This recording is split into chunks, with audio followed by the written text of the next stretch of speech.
नमस्कार मंडळी, लक्ष्मीच्या पावलांनी या मालिकेच्या पुढील ट्विस्टमध्ये आपण बघणार आहोत. आतापर्यंत आपण बघितलं कला ही नयनाची मिसिंग कंप्लेंट देऊन आलेली असते आणि जेव्हा घरातले सर्वजण तिची वाट बघत असतात, सर्वांनाही समजत नसतं की कला नक्की कुठे गेलीये. त्यावेळी कला ही सर्वांसमोर आलेली असते आणि कलाला बघून अद्वैत खूप चिडलेला असतो आणि अद्वैत कलाला म्हणत असतो की इतक्या रात्रीची तू कुठे गेली होतीस. परंतु कला विचार करते की आता मी जर ह्या सगळ्यांना सांगितलं की मी ताईची मिसिंग कंप्लेंट टाकायला गेले होते तर सगळे मात्र माझ्यावर खूप चिडतील. त्यामुळे कला आता गप्प बसते आणि उलट ती अद्वैतला म्हणत असते की तू कोण आहेस, तू कोण मला हे प्रश्न विचारणारा, तू तर मला माझी बायको ही समजत नाही ना, मग तुझा काहीच अधिकार नाहीये मला ह्या गोष्टी विचारण्याचा. अद्वैत आता कलाला बोलू लागतो की तू या घरची सून आहेस आणि त्यामुळे तू आता बाहेर कुठे जातेस, काय करतेस हे घरातल्या कोणाला तरी माहीतच पाहिजे. खऱ्यांच्या घरी हे सगळं चालत असेल, कोणी कधीही जा, कुठेही जा, कोणालाही फसवा, परंतु इथे मात्र हे चालणार नाही, कारण हे चांदेकर हाऊस आहे. कला अद्वैतला म्हणत असते की एक मिनिट, तुझं ऐकायला मी अजिबात बांधलेली नाहीये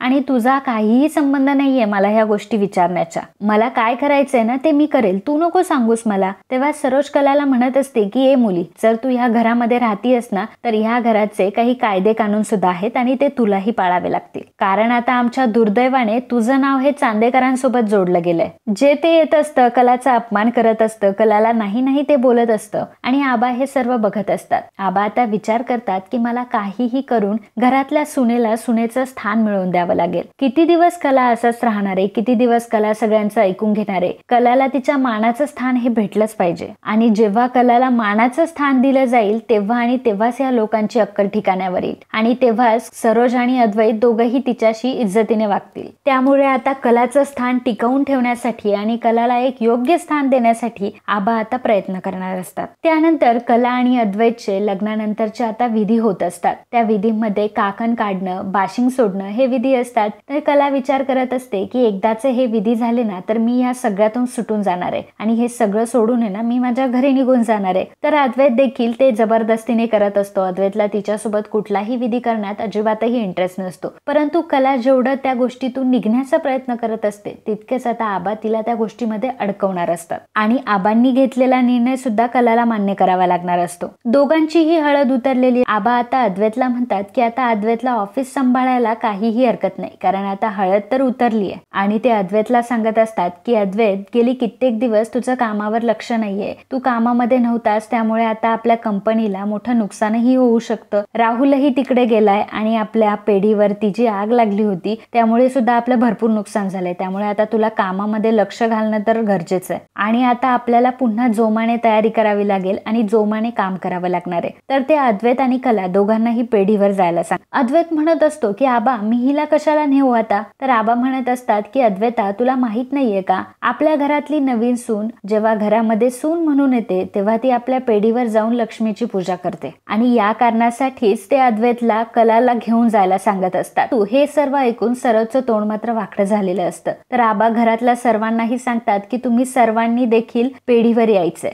घरातल्या सगळ्यांना आबांनी बोलवलेलं असतं आणि मीटिंगही घेतलेली असते. आबा आता म्हणतात की ज्याप्रमाणे रजनी घरातलं स्वयंपाकघर बघते, घरातल्या प्रत्येक बारीक निरीक गोष्टी बघत असते, सगळं घर अगदी व्यवस्थित सांभाळते, त्याचप्रमाणे सरोज पेढीवरचं बघते, ऑफिसचं बघते आणि ऑफिसचा सगळा कारभार सरोजच्या देखरेखीखाली होत असतो. तर आजपासून मी कलावर एक वेगळी जबाबदारी सोपवतोय. आजपासून घरामध्ये येणारे पैसे, घरासाठी लागणारं सामान, त्यासाठी लागणारे पैसे, घरातले सगळेही जे आर्थिक प्रश्न असतील ते फक्त कलाकडून सुटले जातील आणि इथून पुढे मी कलावर घरची आर्थिक जबाबदारी देतोय.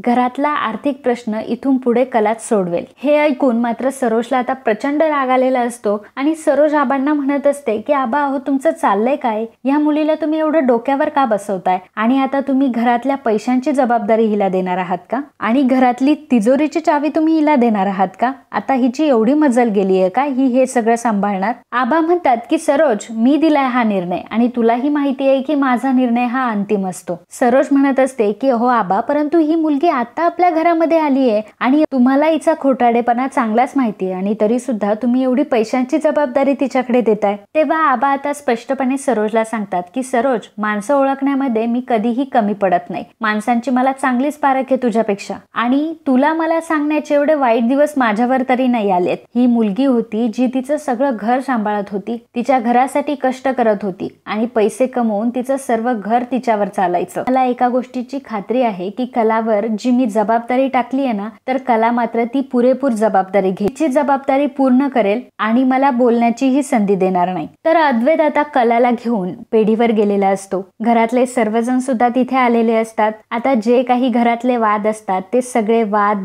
बाजूला सोडून आता अद्वैत कलासोबत नीट वागत असतो आणि सर्वांना हे दाखवत असतो की त्याचं मॅरेज किती हॅप्पी आहे ते. तर आबा सांगतात की माझा नातू आणि माझी नातसून यांचं आताच लग्न पार पडलंय आणि आज माझ्या सुनेचा पहिलाच दिवस आहे या पेढीवर आणि आज आमची सून इथे लक्ष्मीची पूजा करणार आहे, लक्ष्मीपूजन करणार आहे. आबा अद्वैतला आणि कलाला दोघांनाही लक्ष्मीपूजन करायला सांगतात. तर कला आणि अद्वैत लक्ष्मीपूजन करतात. सर्व स्टाफ त्यांच्याकडे कौतुकाने बघत असतो. आबाही खूप खुश असतात. सरोजला सुद्धा आता सगळं काही चांगलं आहे आणि ती ह्या लग्नामुळे खूप खुश आहे असं आता खोटं खोटं दाखवावं लागतं. त्यानंतर आबा मोठी अनाउन्समेंट करतात. ते स्टाफला सांगतात की माझ्या अद्वैतचं आणि कलाचं आता लग्न पार पडलंय, त्यामुळे सर्वांना मी स्टाफमध्ये रिटर्न गिफ्ट देणार आहे आणि त्या रिटर्न गिफ्टचं वाटप सुद्धा कलाच्या हातूनच होणार आहे. कलाच्या हातून सर्व स्टाफला गिफ्ट दिलं जातं. सरोजचा मात्र जळफळाट होत असतो. तर आबा आता पुढचं एक अनाउन्समेंट खूप महत्वाची करणार असतात. तर आबा सांगतात की आतापर्यंत सरोजने अगदी व्यवस्थित हे ऑफिस वगैरे सगळं काही सांभाळलंय, तर आता माझ्या अद्वैतचं आणि माझ्या नातसुनेचं जे लग्न झालंय त्यानुसार माझ्यातली एक पेढी मी माझ्या नातसुनेच्या नावावर करतोय. आतापर्यंत घरातली ही एक परंपरा आहे की जेव्हा सून म्हणून चांदेकरांच्या घरात येते तेव्हा चांदेकरांकडून त्या सुनेला एक गिफ्ट भेटलं जातं आणि ह्या गिफ्टच्या स्वरूपात मी एक पेढी पूर्णपणे कलाच्या नावावर करतोय आणि त्या पेढीची आता सगळी जबाबदारी ही तिच्यावर असेल आणि त्यातून जो नफा उरेल त्यातून तिला जे काही करायचं असेल ती ते करू शकते. आबांनी हा सगळ्यात मोठा निर्णय घेतलेला असतो. आबांच्या या निर्णयामुळे सर्वजण शॉक झालेले असतात. तर सगळ्यात शॉक झालेली असते ती सरोज आबांना समजावण्याचा प्रयत्न करत असते, परंतु आबा मात्र आता कोणाचंच काही ऐकत नाही. कलाला आता आबांनी एका पेढीचं मालकीनच करून टाकलेलं असतं, परंतु खरं तर कलाला हे सर्व काहीच नसतं. ती आबांना याबद्दल बोलतेही, परंतु आबा आता कलाला त्यांच्या मनाने ते देतात आणि मनाने त्यांनी गिफ्ट तिला दिलेलं असतं, त्यामुळे कला ते नाकारूही शकत नाही. तर मित्रांनो, आता कला एका पेढीची जबाबदारी कशी काय सांभाळेल तर हे बघणं खूप रंजक ठरणार आहे. तर तुम्हाला हा ट्विस्ट आवडला असेल तर लगेच आपल्या चॅनलला सबस्क्राईब करा आणि व्हिडिओ आवडला असेल तर व्हिडिओला लाईक आणि कमेंट करायला अजिबात विसरू नका. धन्यवाद.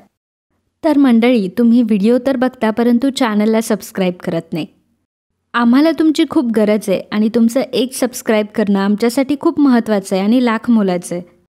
त्यामुळे सबस्क्राईब करायला अजिबात विसरू नका आणि लगेच आपल्या चॅनलला सबस्क्राईब करा. धन्यवाद.